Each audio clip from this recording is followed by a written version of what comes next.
Hey soulmates, if you want to learn how to create and attach these 3D beads to a dress, stay tuned because I'm about to teach you how to create the beads and how to attach them to your dress with a needle and a thread.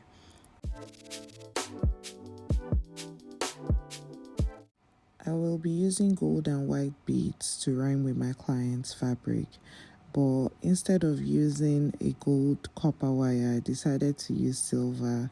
Why? Because silver is more invisible than gold, and I was also working with white beads, so I just decided to use silver.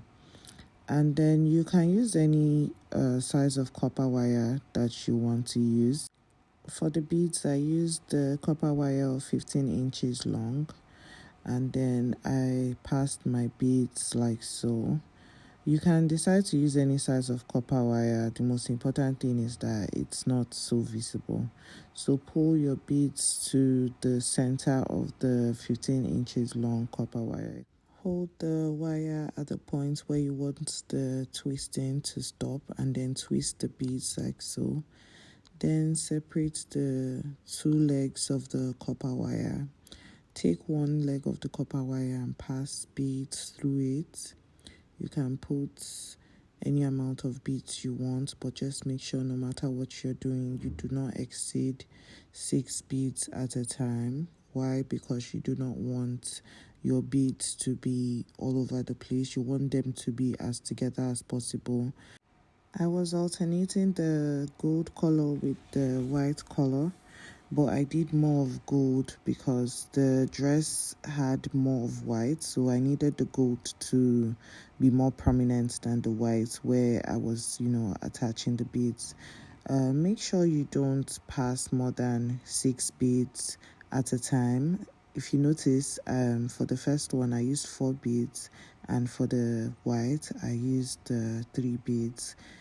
For some I used 1, for some I used 2. I just kept, changing the amount of beads I was using at a time, just because I didn't want them to be uniform. I wanted them to be as different as, as they go, even though they have spaces in between them. When you start, putting more than 6 beads at a time, the space will become too much, and then you're creating a circle or a rectangle or another shape. You will continue this procedure. You take one leg at a time, and then when you're done, you take the other leg of the copper wire and pass beads through it. You continue this procedure until you will exhaust the whole copper wire. I want to use this opportunity to appreciate my new and returning subscribers.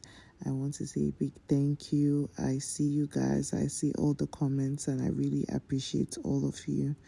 Thank you so much for the likes, for sharing, the comments, the encouragement. It's amazing, and I just want to say a big thank you. And if you just stumbled on my channel for the first time, please subscribe. This is where you get the least talked about topics in fashion. I bring topics that people do not normally talk about. So kindly subscribe, watch previous videos to learn things, new things. I'm passionate about beginners because I did not have anyone to, lead me when I started my fashion journey. I had to figure out a lot of things on my own after I attended a fashion school. So I'm really passionate about beginners. When you get to the end of the wire, you twist it like so, but make sure you hide the sharp end of the copper wire by bending it and twisting it with another bead that has already been twisted. So just make sure you twist it until the edge of the copper wire has been hidden properly. And this is the result. So next I'm going to show you how to attach it using a needle and thread. From my previous video where I showed you how to do the 3D beads, I used a glue to attach it to the dress, but for this video I'm going to show you how to use a thread and a needle. So I'm starting with the big pearl. I put it in some places, but I didn't put it on the copper wire because it's already big and it's visible.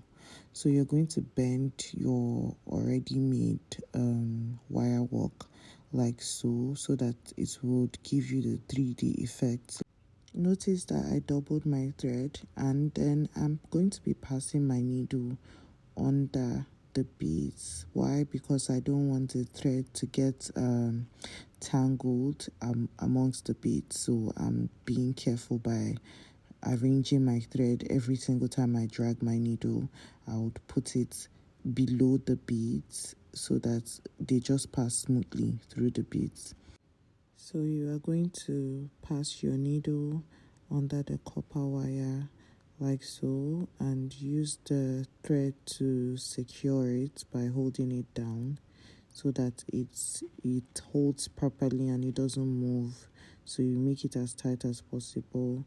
Sometimes you can pass the thread through the loop between the beads just to hold it down. Make sure you cover the spaces using the beads. Just bend them according to how you want them to stay. Just be artistic with it. Make sure you are commanding it to stay where you want it to stay. That's the whole reason why we use the copper wire, because using a copper wire, it would bend. You can bend it anyhow you want it to, stay. So you just need to make sure that whatever you're doing, you are directing the beads to stay how you want it to stay.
I hope you found this helpful. On the next episode, I'm going to show you how to create this heart-shaped applique. Thank you for watching. Bye.